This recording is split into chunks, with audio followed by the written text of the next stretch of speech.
ভাইরা আমার, আজ বাংলাদেশে ইসলাম যতটা পিছিয়ে আছে তার প্রধান কারণ হলো আমাদের অনৈক্য।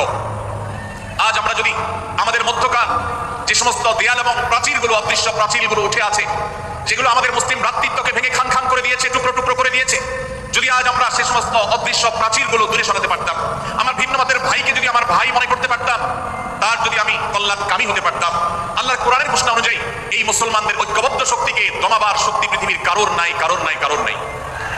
আজ আমার ভাইরা ফিলিস্তিনে মার খাচ্ছে, যদি আজ গোটা বিশ্বের মুসলমানরা আমরা ফিলিস্তিনের মুসলমানদের উদ্ধারের ব্যাপারে ঐক্যবদ্ধ থাকতাম, ফিলিস্তিনের মুসলমানের দিকে চোখ তুলে তাকাবার শক্তি বিশ্বের কোনো কাফেরদের থাকতো না।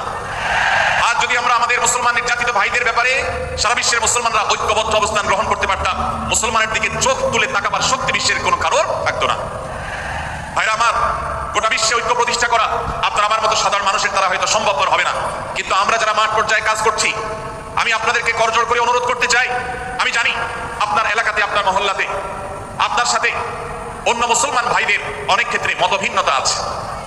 সেটা রাজনৈতিক দৃষ্টিভঙ্গির ক্ষেত্রে হতে পারে, সেটা ধর্মীয় থট এবং মানহাজ মাযহাব মাসলাকগতভাবে হতে পারে, সেটা অন্য কোনো ইস্যু ভিত্তিক মত পার্থক্য হতে পারে।